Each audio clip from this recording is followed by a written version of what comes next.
Ontem nós vimos que a vida cotidiana não nos faz pensar na eternidade.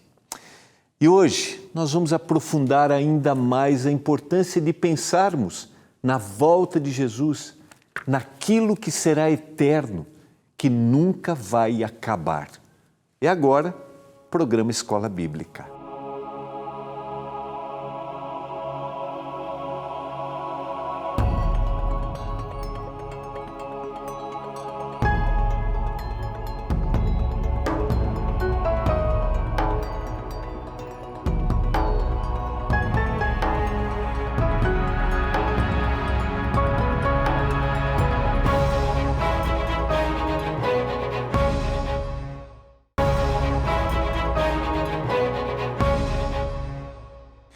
Olá, tudo bem com você? Estamos começando mais uma semana, mais um programa Escola Bíblica.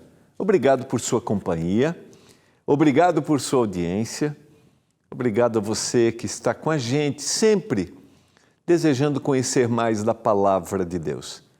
E você está chegando aqui pela primeira vez, está passando aí, deu aquela zapiada e chegou aqui.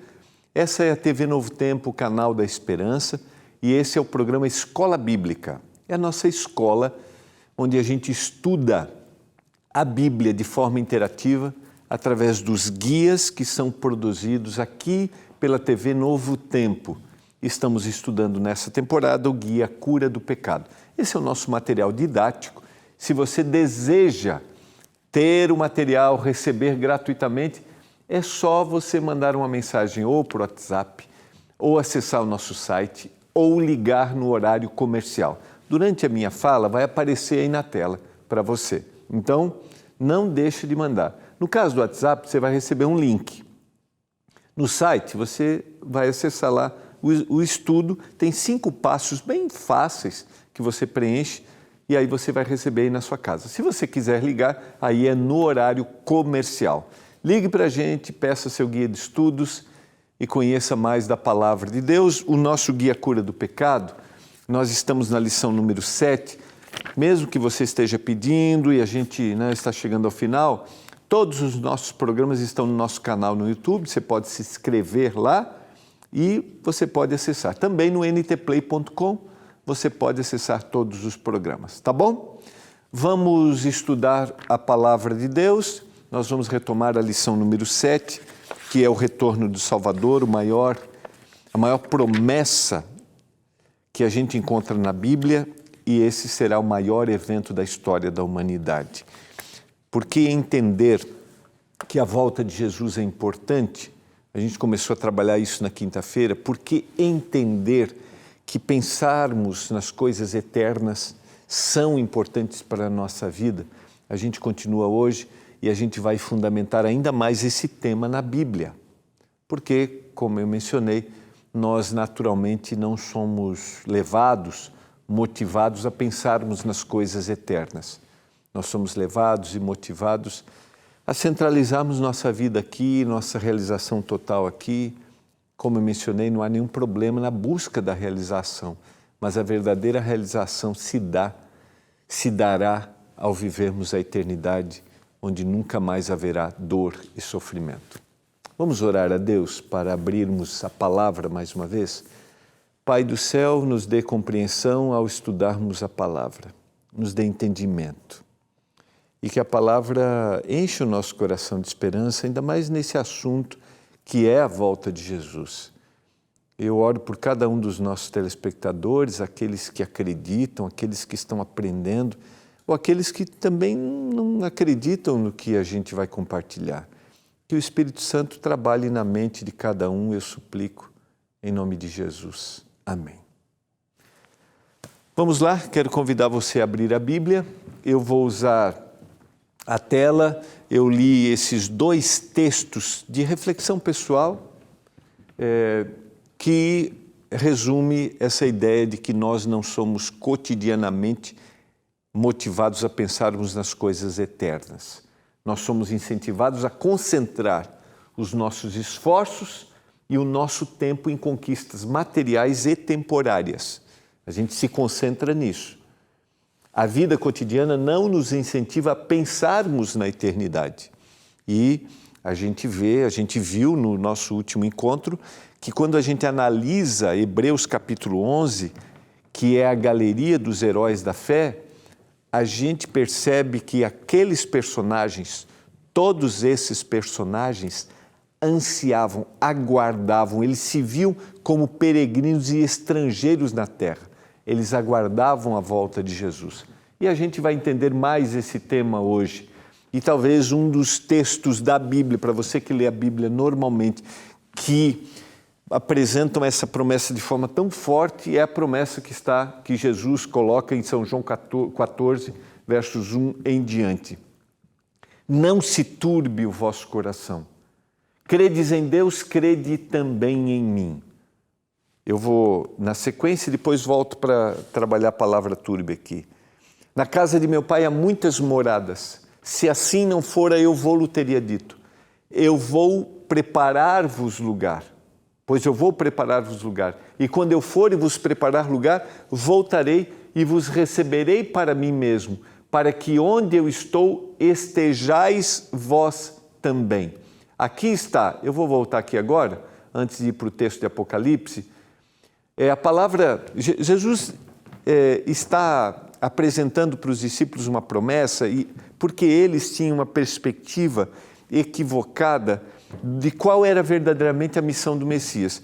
Porque esta missão estava muito relacionada à visão que eles tinham de libertação da opressão que eles viviam do Império Romano. Eles aguardavam um libertador. Então, dentro da visão deles, e a gente vê isso dentro da história bíblica, se aguardava um libertador militar daquela opressão. Então, alguém tem que fazer isso de forma extraordinária, nós não viveremos mais essa opressão romana. Quando a gente vê, por exemplo, o milagre dos pães, naquele momento eles querem coroar Jesus como rei, porque pensam assim, uau, agora chegou o nosso libertador. Alguém que faz, se a cidade for cercada, se a gente viver aqui sobre a opressão, nós não vamos passar fome, porque essa era uma estratégia militar, né? Cercar a cidade e fazer com que os habitantes morressem de fome. Nós não vamos passar fome, nós podemos ser cercados, nós vamos resistir, porque agora temos alguém que multiplica o alimento. Então essa visão equivocada de que era um libertador militar fazia com que os discípulos confundissem verdadeiramente a missão do Senhor Jesus. E quando ele apresenta, eles não entendem claramente o que o Senhor está falando. Mas a promessa do Senhor é clara. Não se turbem, não fiquem inquietos, agitados, perplexos, diz o texto originalmente. Porque eu vou preparar-vos lugar. Eu vou preparar um lugar para vocês. Se vocês creem em Deus, creiam também em mim. Eu vou dar a libertação verdadeira para vocês. Na casa de meu pai tem muitas residências, muitas moradas. A palavra originalmente tem a ideia de residência, casa. Se assim não for, eu vou-lhe teria dito. Eu vou preparar um lugar para vocês. E eu vou preparar e vou voltar. Então Jesus está deixando claro aqui que ele iria. E ele fez predições da sua morte. Eles tinham essas predições nos escritos dos profetas, como por exemplo em Isaías, como ovelha muda seria levado ao matadouro. Então, mas ele está dizendo, eu vou morrer, mas eu vou voltar. E quando ele morre, eles ainda não têm total compreensão. Eles ficam decepcionados. Eles parecem que agora não tem mais rumo. Por isso o Senhor ressuscita, volta, passa 40 dias com eles e agora eles entendem que o Evangelho deveria ser pregado a todo mundo. Então eles teriam a oportunidade de viver a eternidade. Então viria o fim. E o Senhor faz isso, o Senhor faz essa descrição quando a gente lê, por exemplo, Mateus, o capítulo 24. O Senhor fez esse discurso. Só que fica muito claro que não havia compreensão. E isso aqui vale a pena a gente pensar. Vale a pena a gente pensar que perspectivas equivocadas a respeito do que Deus faz, de quem Ele é e de como será o fim, pode nos levar a deduções equivocadas e atitudes equivocadas. Dá para entender? Então, a promessa é clara, mas eles tinham uma visão errada, porque eles achavam que o Messias viria como um libertador. E ele vai vir como libertador. Ele iria vir como libertador, só que não dentro daquela perspectiva deles. Quando a gente vai para Apocalipse, que é um dos livros proféticos da Bíblia, e a gente vai ter detalhes, vários detalhes sobre o fim. Valeria a pena a gente estudar aqui, e a gente tem um guia de estudo sobre o Apocalipse, né? A gente vai trabalhar Daniel ainda esse ano, porque aí a gente entende a descrição bíblica. A gente não sabe exatamente como as coisas acontecerão, mas a gente tem. Quando a gente estuda a profecia em Mateus 24, a gente tem os elementos proféticos que mostram a proximidade do fim, que mostram como será a volta de Jesus. Mas descrever exatamente, para a gente é um mistério. Mas a gente tem os sinais. Em Apocalipse capítulo 1, verso 7, por exemplo, a gente sabe que a volta de Jesus será um evento visível. Todo olho vai ver. Eis que vem com as nuvens e todo olho o verá. Até quantos o transpassaram, aqueles que o levaram à cruz. Todas as tribos da terra se lamentarão sobre ele. Certamente, amém. Então, quando eu começo a ler o texto bíblico e começo a ter percepção de que a volta de Jesus é um evento visível, todo olho vai ver, eu começo a dizer, um dia eu tenho que estar preparado para encontrar o Senhor. A gente vai ver na última lição que aí se divide um grupo, o grupo dos mortos, dos que estavam mortos, que aceitaram, e dos que estão mortos e não aceitaram. Porque a gente tem 4 grupos, né? Eu acho que eu até já falei. Existem 2 grupos que se subdividem em 4. Os que amam a Deus e os que não amam, dentro da esfera de conhecimento de cada um, tá? Não sou eu que ponho esse nível, essa nivelação, esse conceito. É esse ou aquele, é Deus. Só Deus sabe. Mas existem 2 grupos, os que amam e os que não amam. Mas eles se dividem em mais 2, os vivos e os mortos. Os que amam, vivos e mortos, e os que não amam, vivos e mortos. A gente vai trabalhar isso na sequência. Mas a gente sabe que um dia todo olho vai ver Jesus voltando. Uns vão ver para dizer, eu aguardava esse Deus. Outros não suportarão ver o Senhor voltando nas nuvens do céu. A gente vai trabalhar um pouquinho mais que essa promessa é uma promessa que motiva o leitor bíblico, se você deseja entender. A gente vai ver que há uma descrição no Apocalipse de repetição de todas as gerações dentro da história religiosa de que o Senhor daria vitória final.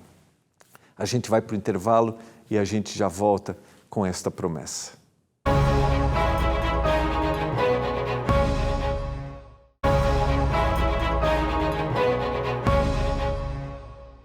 Você está acompanhando o programa Escola Bíblica, aqui na TV Novo Tempo, Canal da Esperança. Aqui nesse programa a gente tem a oportunidade de estudarmos a Bíblia através de guias que sistematizam o tema bíblico. Guias que são distribuídos gratuitamente aos nossos telespectadores. A você que acompanha, você quer receber, deseja receber, é gratuito, pode acreditar. Porque tem um patrocínio dos nossos anjos da esperança. São os nossos doadores mensais. Você sabe que através dos anjos a gente publica, a gente produz, a gente publica e a gente distribui gratuitamente. Não esqueça, peça seu guia de estudos, está aparecendo aí o WhatsApp, está aparecendo também o nosso telefone e também o nosso site. No WhatsApp você escreve quero receber, vai receber um link, Aí depois no site você clica lá, né, para pedir o estudo bíblico. Tem 5 passos bem simples para você fazer. Tá? Quando você abrir o site, na realidade vai aparecer os estudos, aí você clica já em cima, né, qual é o estudo bíblico que você quer. A gente está motivando você a pedir a cura do pecado nessa temporada. Tá? E aí, no telefone, daí você tem que ligar no horário comercial. Mas ligue para a gente, será uma alegria poder enviar para você o guia de estudos, tá bom? E aí você pode estudar na sua casa, com seus amigos, debater, conversar, assistir os programas. Tenho certeza que vai ser uma grande bênção. Então, estamos falando sobre a volta de Jesus. Essa foi uma promessa que o Senhor fez para os seus discípulos. Este é um evento que todos vão ver, é um evento universal, as pessoas vão encontrar. E agora, eu queria passar rapidamente o que a gente conhece lá no texto bíblico. Eu convido você a abrir a Bíblia no livro do Apocalipse, a partir do capítulo 2. Essa é a história, ou melhor, a descrição apocalíptica do que a gente chama de 7 igrejas. Essas 7 igrejas, elas eram 7 comunidades religiosas em 7 cidades. João escreve esta mensagem. João é o autor do livro do Apocalipse, o discípulo. Ele está na ilha de Patmos, ele escreve para 7 igrejas estas mensagens. Eram problemas que essas igrejas viviam localmente, então eram problemas específicos. Mas se você fizer uma análise detalhada, por exemplo, dessas igrejas, que não é o que eu vou fazer aqui, daria para a gente fazer um estudo, por exemplo, por semana de cada igreja. Até vale a pena a gente pensar no futuro e estudarmos isso.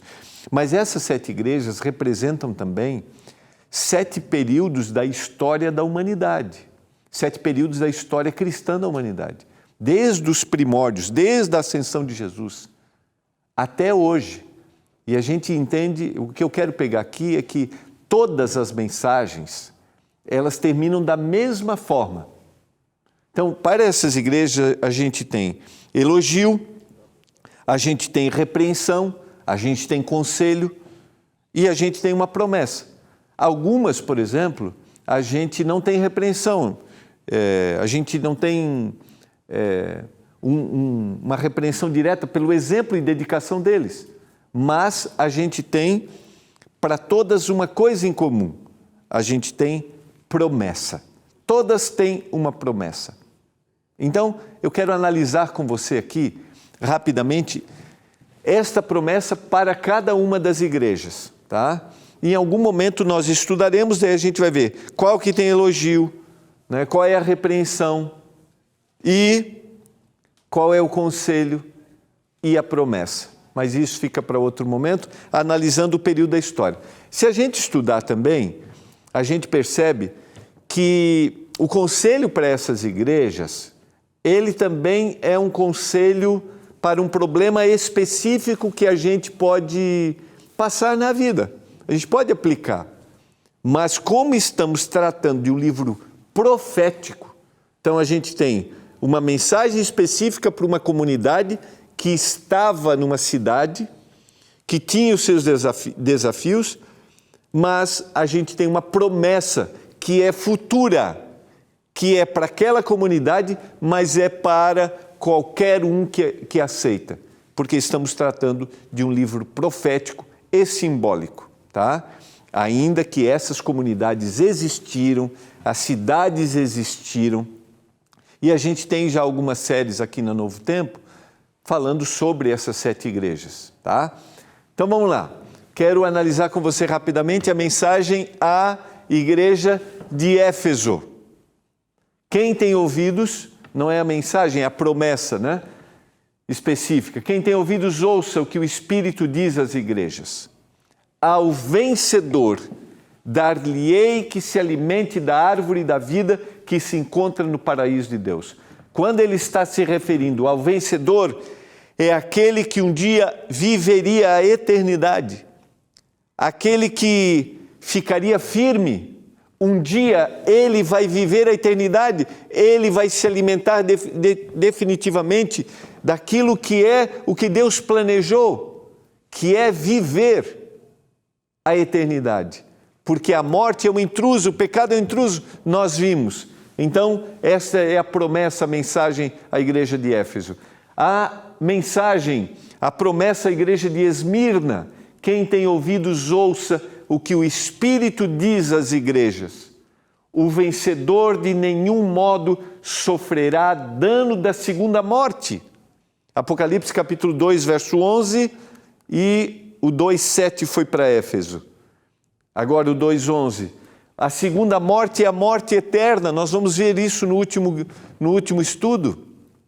Lembra quando a gente estudou o tema da morte? Eu fiz até na parte introdutória, na quinta-feira. A gente tem a morte como um sono, mas temos a morte como o deixar de existir. E aquele que for fiel, essa era a mensagem para Esmirna, aquele que for fiel não passará pela segunda morte, ou seja, a morte eterna. Mensagens que se aplicam, ou promessas que se aplicam para nós. Eternidade. A igreja de Pérgamo: quem tem ouvidos, ouça o que o Espírito diz às igrejas. Ao vencedor dar-lhe-ei do maná escondido, bem como lhe darei uma pedrinha branca, e sobre essa pedrinha escrita um novo nome, o qual ninguém conhece, exceto aquele que recebe. Percebe que nós temos uma mensagem de eternidade? O alimento, lembra da história do maná, que era o alimento dado, aquilo que supria a necessidade que o povo tinha no deserto? Um dia, o Senhor definitivamente dará eternidade. O Senhor dará um novo nome. Ou seja, a velha história, a história de pecado, desse mundo de pecado, um dia vai acabar. E aquele que for fiel, esse será o vencedor. Promessas para cada período da história da humanidade.